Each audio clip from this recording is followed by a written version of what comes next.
Salut à tous, c'était XValue, on se retrouve pour une nouvelle vidéo. Aujourd'hui, je vais vous parler un petit peu des trackers. Donc, il existe plusieurs trackers. On va voir un petit peu l'utilité de cela.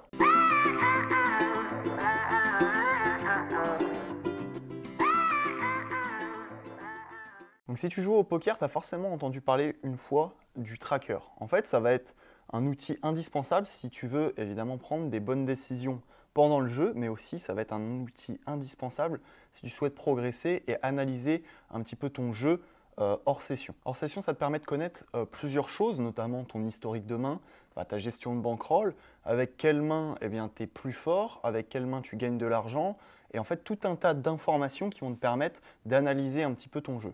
Ça te permet aussi de savoir tes forces et tes faiblesses, et puis je ne sais pas si tu as envie de savoir par exemple, avec As-Roi par exemple, est-ce que tu gagnes beaucoup d'argent, est-ce que tu perds de l'argent, et voilà, en fait, ça va vraiment te permettre de connaître un maximum de choses sur ton jeu. Voilà, je vais te montrer rapidement ce que tu peux faire donc hors session avec un tracker. Donc personnellement, j'utilise Poker Tracker 4. Après, il y a d'autres trackers très connus avec par exemple Hold'em Manager. Mais bon, moi, j'utilise Poker Tracker 4. Donc là, récemment, j'ai fait un cash game en NL10 et je regarde un petit peu mes stats. Donc on peut voir que j'ai gagné 23. J'ai à peu près. Ouais, voilà, c'est marqué là. Donc j'ai gagné 23 € sur cette session. Et j'ai envie de savoir avec quelle main j'ai gagné de l'argent. Donc là, je vais cliquer sur le NL10. Et là, on peut voir que j'ai gagné de l'argent avec ces mains-là. Donc As-4 off, As-9 suité, et aussi avec les positions.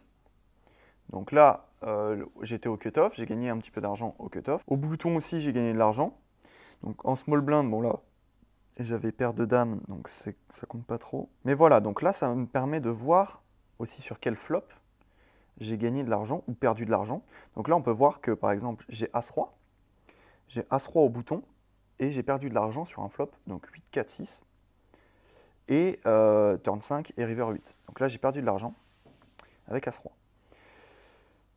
Mais aussi, vous pouvez savoir, donc sur le long terme, avec As-Roi, combien vous gagnez d'argent. Avec As-Dame, combien vous gagnez d'argent, etc., etc. Mais le tracker, c'est aussi indispensable dans le jeu pour prendre les meilleures décisions possibles. Je m'explique. En fait, c'est ce qu'on appelle des HUD. Donc ça veut dire tout simplement Heads Up Display. Donc c'est un affichage de vos stats et surtout des stats de vos adversaires en fonction du nombre de mains jouées contre eux. Donc par exemple, vous êtes en train de faire votre session, vous avez joué un certain nombre de mains contre vos adversaires, et là, vous avez une décision, par exemple, vous ne savez pas combien de fois il a 3 bêtes par rapport à son nombre de mains jouées. Eh bien, dans le tracker, dans le HUD, ça va être affiché. Vous allez voir, par exemple, son nombre de 3 bêtes, son pourcentage de 3 bêtes par rapport aux mains que vous avez jouées contre lui.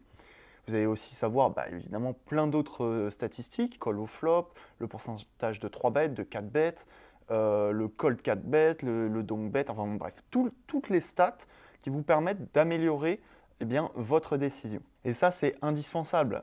Si vous voulez exploiter vos adversaires, c'est-à-dire avoir un maximum d'informations sur eux et pouvoir tirer bénéfice de ça, il va falloir un tracker. Si par exemple, vous savez que votre adversaire ne fait jamais de 3 bêtes, et là, hop, il fait un 3 bêtes, vous pouvez en déduire qu'il a quand même une range assez tight, et c'est pas un mec très agressif qui va plutôt jouer ses cartes et la valeur de ses cartes, par exemple. Donc juste, dernier point sur le tracker, il faut faire attention quand même, puisque pendant votre session, ça va être par rapport au nombre de mains jouées contre vos adversaires. Au début, si vous avez joué 2 ou 3 mains, ça ne va pas être réellement représentatif de ces actions. Voilà, j'espère que cette petite vidéo tracker vous a plu. Donc il en existe plusieurs. Si vous avez l'occasion de les utiliser, je vous conseille vraiment de le faire. Donc comme je vous ai dit, Hold'em Manager, Poker Tracker, il y a aussi Xister, c'est les plus connus. C'est à peu près plusieurs dizaines d'euros. Après, vous avez généralement une licence. Je sais que sur Poker Tracker, vous avez une licence. J'ai payé, je crois, 80 € pour avoir une licence à vie. Donc, c'est pas hyper cher et c'est surtout que ça me fait gagner plus d'argent, bien sur le long terme, mais c'est vachement rentable en fait. Donc voilà, n'hésitez pas à mettre un petit pouce bleu, à vous abonner à la chaîne et moi, je vous dis à très vite pour une nouvelle vidéo poker.